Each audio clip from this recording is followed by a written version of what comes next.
I mean, that really means a lot to me, you know, and... Thanks. No, but I feel so comfortable in your company because, in a way, although you might, I don't know, it makes me feel a bit closer to Gerard.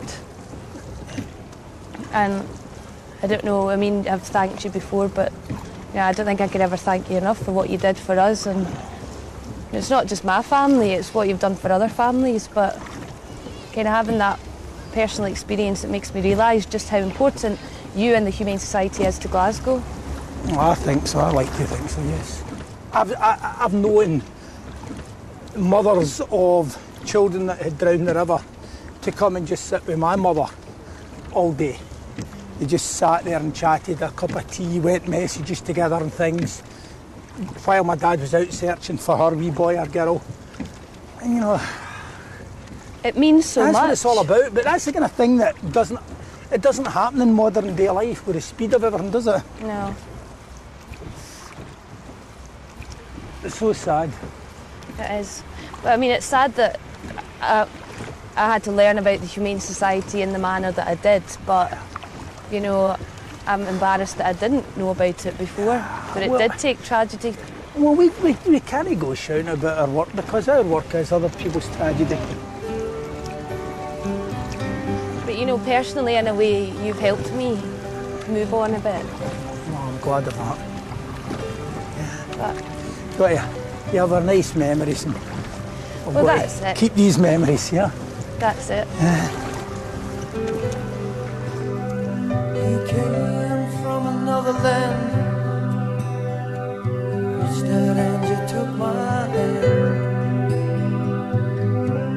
We were walking close in the park. I never ever thought that you'd leave me, but now you've gone. You broke my heart again. What am I supposed to do? For many like me, George is the last hope of gaining any finality to the tragedy of losing someone to the water. However, this dedication and compassion may disappear in stricter EU regulations over his working hours and outside agencies moving into the Clyde. If his work is lost, it could be the River Clyde's biggest tragedy. People could learn an awful lot about the river by reading my minutes and what I've written down over the years, but there's nothing can make up for actual hands-on experience working on the river. And right now we don't have that. This is a way of life. It's not just a service, it is a way of life. I don't see anybody in the future going and lifting out the rag dolls or the balloons or the footballs. They're all going to have their own remit of what they do, you know. They're all going to stick to that. It's all going to be all in little pigeonholes what they do. It would be a shame for me to retire before there is something else set up. But having said that, I wouldn't like to die in the job the way my dad did. I thought it was quite cruel in some ways. No, I can say he was happy. I don't think he found it cruel. But he could have done an awful lot more out of life. The problem is I don't know any other way to live. I don't know what it would be like. I've got,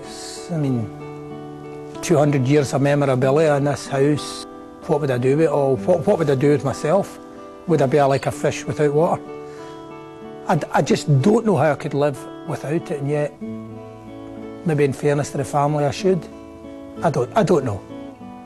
I wouldn't like either of my sons to take over the job. It absolutely controls every move of your life.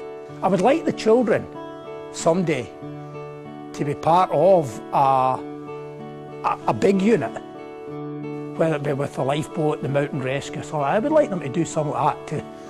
I think that's a good thing for people to do. But no, they could not.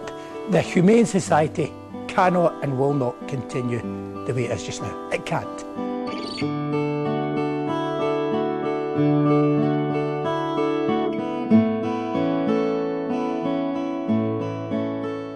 Gerard was my older brother.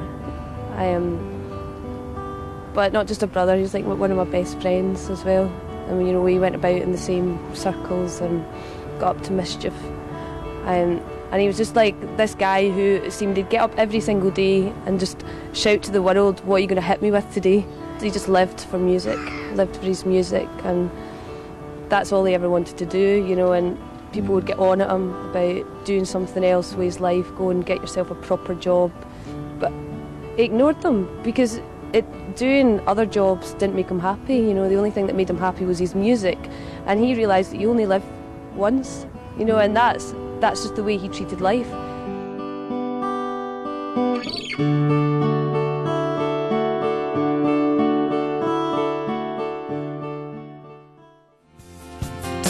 I think I could do with some time away from here, but if I left, would the world stop turning round and around and start falling down? They just wanna